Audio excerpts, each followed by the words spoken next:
पहली बार नौकरी पाने वालों के लिए सरकार ने ऐसे खोला खजाना। इस बजट की घोषणा के बाद मोबाइल फोन सस्ते होंगे, सोना चांदी पर भी ड्यूटी घटाई गई है। एक साल में सरकार ने कहा कि 300 रुपए तक घटे गैस सिलेंडर के दाम भी। और भी बजट के बाद क्या सस्ता क्या महंगा हुआ, तुअर दाल, सोयाबीन तेल, शक्कर, LPG गैस सिलेंडर, दूध समेत सारी चीजें देखेंगे। और बजट में मध्यम वर्ग के लिए सरकार ने क्या क्या खास घोषणाएं की है, मोबाइल के अलावा क्या क्या सस्ते हुए ये तो जानेंगे ही। इसके अलावा सोना चांदी, कैंसर की दवाओं तक पर भी सरकार के इन बजट के फैसले का असर पड़ने वाला है। इतना ही नहीं दोस्तों, देश के 100 बड़े शहरों में जल आपूर्ति और अपशिष्ट प्रबंधन को बढ़ावा देगी केंद्र सरकार। इंफ्रास्ट्रक्चर, उद्योग और शहरी विकास से लेकर ऊर्जा क्षेत्र तक आम बजट में एक के बाद एक सरकार ने कई बड़े ऐलान किए हैं। देश में 1 करोड़ गरीब और मध्यम वर्ग के परिवारों को घर दिए जाएंगे। शहरी आवास योजना के लिए ब्याज सब्सिडी योजना भी लाई जाएगी। बजट में आपके आशियाने के लिए भी सरकार ने कई बड़े ऐलान किए हैं। इसके अलावा बजट 2024 में कृषि क्षेत्र को लेकर भी लगभग 1.5 लाख करोड़ से भी ज्यादा आवंटित किए हैं, जिससे किसानों को कई बड़े फायदे मिलने वाले हैं। पूरी डिटेल जानकारी मैं आपको बताऊंगा आगे विस्तार से। वहीं देखिए, पहली बार नौकरी मिलने पर सीधे आपके खाते में आएंगे 15,000 रुपए और आपका PF का पैसा भी सरकार देगी। 2 करोड़ से ज्यादा युवाओं के लिए सरकार की तरफ से बड़ा ऐलान किया है। रोजगार को लेकर बजट में सरकार की तरफ से ये कुछ प्रमुख घोषणाएं की गई हैं। डिटेल जानकारी जानेंगे दोस्तों अपन आगे। इसके अलावा मोदी सरकार के तीसरे कार्यकाल के पहले बजट में रेलवे को लेकर भी क्या कुछ बड़े ऐलान हुए। ट्रेन पैसेंजर यानी कि रेल यात्रियों के लिए भीड़ और सुरक्षा को लेकर सरकार ने कुछ बड़ी घोषणाएं की हैं। देश के वरिष्ठ नागरिकों यानी बुजुर्गों की भलाई के लिए भी सरकार ने बजट में कई कुछ ऐलान किए हैं। इसके अलावा किस सरकारी योजना के लिए कितना पैसा खर्च होगा, किन किन मंत्रालयों को कितना पैसा दिया गया है, A to Z इन्फॉर्मेशन बिल्कुल आसान भाषा में आपको इस बजट का कंप्लीट सारांश point two point wise highlights के रूप में मिलने वाला है। मैं कांच की तरह क्लियर आपको समझाने की कोशिश करूंगा दोस्तों, तो बिल्कुल वीडियो को ध्यान से पूरा देखते रहिएगा।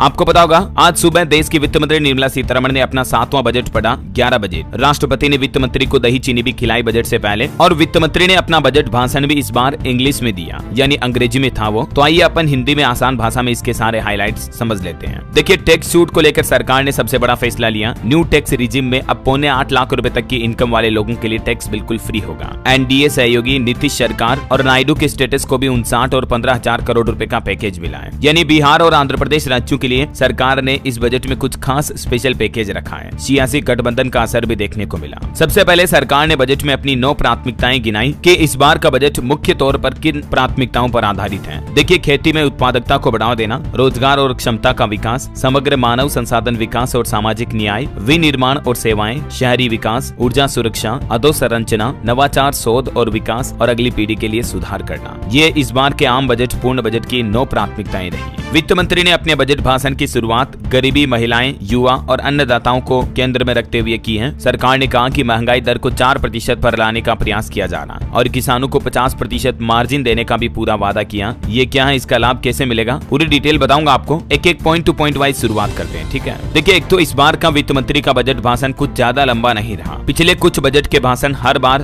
2 घंटे से ज्यादा ही थे, लेकिन इस बार 1 घंटा 23 मिनट तक ही वित्त मंत्री ने बजट स्पीच पढ़ी है। बजट हाइलाइट्स में एक और बड़ी घोषणा ये की गई है, सूर्यघर योजना के तहत 1 करोड़ से ज्यादा परिवारों को 300 यूनिट फ्री बिजली दी जाएगी। तो चलिए दोस्तों, अपन एक एक करके शुरुआत करते हैं। सर्वप्रथम टैक्स प्रणाली, नए टैक्स सिस्टम में क्या बदलाव किया है। देखिए, एक तो नई कर प्रणाली में अब 17,500 रुपए तक का फायदा होगा। स्टैंडर्ड डिडक्शन से लेकर टैक्स स्लैब तक में कुछ बड़े बदलाव किए हैं सरकार ने। ये आप देख सकते हैं, पहले क्या था टैक्स रिजीम और अब नया टैक्स रिजीम क्या होगा और इनकम टैक्स की दरें क्या है। पहले 3 लाख रुपए तक की आय तक टैक्स फ्री था, इस बार भी 3 लाख रुपए तक तो टैक्स फ्री है, ठीक है। लेकिन उसके बाद 3 से 6 लाख रुपए तक की इनकम पर अभी आपको 5% टैक्स देना पड़ता था। लेकिन इस बजट की घोषणा के बाद अब 3 से 7 लाख रुपए तक की आय होगी ना, तब तक आपको 5% टैक्स ही देना पड़ेगा। यानी इस स्लैब में 1 लाख रुपए तक की एक्स्ट्रा छूट दी है। वैसे ही 6 से 9 लाख तक की आय पर जो 10% टैक्स था, वो अब 7 से 10 लाख रुपए तक की आय पर कर दिया है। और 9 से 12 लाख रुपए तक की आय पर 15% टैक्स था, उसे अब 10 से 12 लाख रुपए तक की आय पर 15% टैक्स कर दिया। हालांकि ज्यादा कोई खास बदलाव हुआ नहीं है, लेकिन फिर भी ये कैलकुलेशन आप देख सकते हैं कि कितनी आमदनी वालों को अब कितना टैक्स देना पड़ेगा, है ना। और इस बार टैक्स में सरकार ने मोबाइल फोन सस्ते किए। इनका एक कार्टून भी देख लीजिए आप। आम लोगों का कहना है थैंक यू सरकार, और टेलीकॉम कंपनियों का तो ये कहना है कि हमारा और बड़ा थैंक यू सरकार, क्योंकि डाटा कंपनियों को तो फायदा होगा, मोबाइल फोन सस्ते होंगे। तो हाल ही में कई सारी डेटा कंपनियों ने डेटा भी बढ़ा दिए थे, एयरटेल, जियो, वोडाफोन आइडिया सब ने, है ना। चलिए अब अपन बजट के हाइलाइट्स देखते हैं। सबसे पहले रोजगार और कौशल प्रशिक्षण को लेकर युवाओं के लिए क्या क्या अनाउंसमेंट हुई है। देखिए, उद्योग के सहयोग से कामकाजी महिला हॉस्टलों और शिशु गृहों की स्थापना की जाएगी। सरकार संवर्धित कोर्स की गारंटी के साथ ही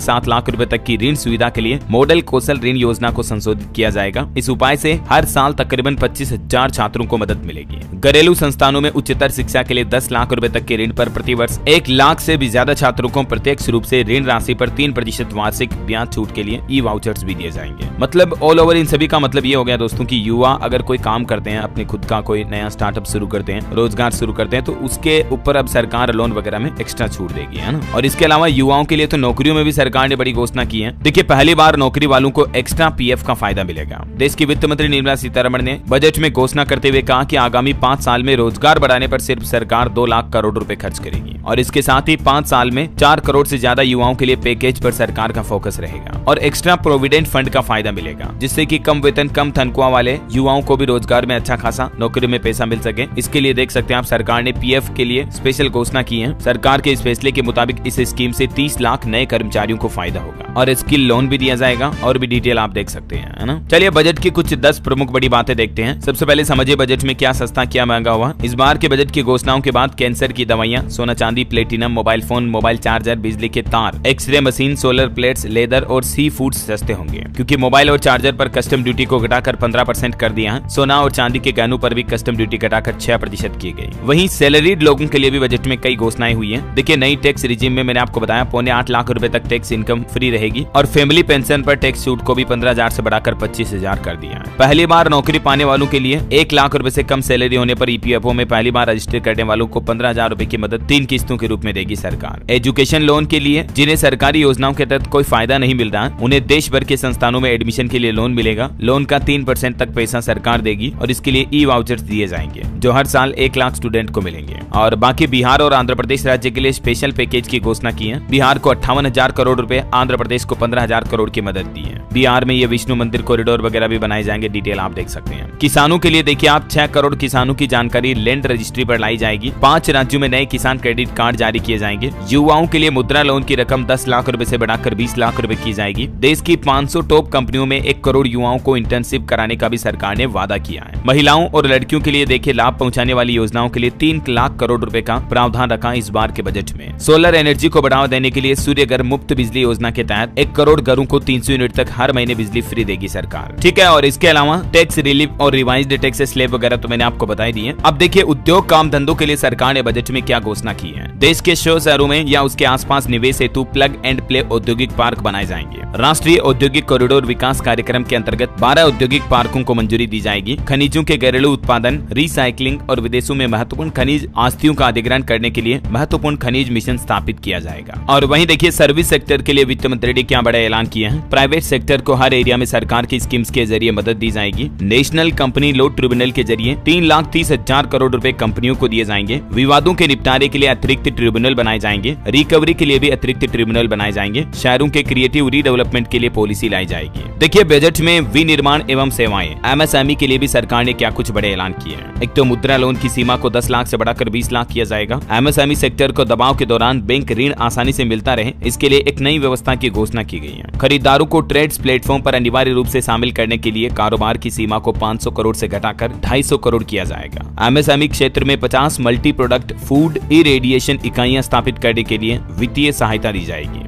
और एमएसएमई तथा पारंपरिक कारीगरों को अंतर्राष्ट्रीय बाजारों में अपने उत्पादों को बेचने में सक्षम बनाने के लिए पीपीपी मोड में यानी पब्लिक प्राइवेट पार्टनरशिप मोड में ई कॉमर्स निर्यात केंद्र स्थापित किए जाएंगे, है ना। तो ये एमएसएमई सेक्टर से जुड़ी कुछ बड़ी घोषणाएं हो गई। अब देखिए सरकारी कर्मचारियों को भी 8वें वेतन आयोग वगैरह का इंतजार था इस बजट में, लेकिन ऐसी कोई खास डायरेक्ट घोषणा सरकार ने की नहीं है और पुरानी पेंशन योजना का मसला भी सरकार ने इस बजट में डिस्कस नहीं किया है। चलिए कुछ महंगा सस्ता पर अपन हाइलाइट्स देख लेते हैं। कुछ चीजों पर सरकार ने बजट में कस्टम और एक्साइज ड्यूटी घटाई बढ़ाई है, जिसके चलते कुछ चीजों के रेट घटेंगे बढ़ेंगे। ये टेबल में आप देख सकते हैं मोबाइल फोन लगभग 15% तक सस्ते होंगे और सोना चांदी की ज्वेलरी लगभग 6% तक सस्ती होगी। प्लेटिनम भी 6.5% तक सस्ते होंगे और फिश फीड सी फूड वगैरह जो है वो भी 5% तक सस्ते होंगे। प्लास्टिक के सामान महंगे होंगे। टेलीकॉम ऑपरेटर के सामान भी 15% महंगे होंगे और प्लास्टिक प्रोडक्ट 25% तक महंगे होंगे, क्योंकि इन चीजों पर कस्टम ड्यूटी को बढ़ा दिया है। और सब्सक्राइब करके बेल आइकन दबा दीजिएगा और इस वीडियो को लाइक और शेयर जरूर करना। दोस्तों इस बार के बजट के बारे में आपकी क्या राय है, कमेंट करके बताइए मुझे।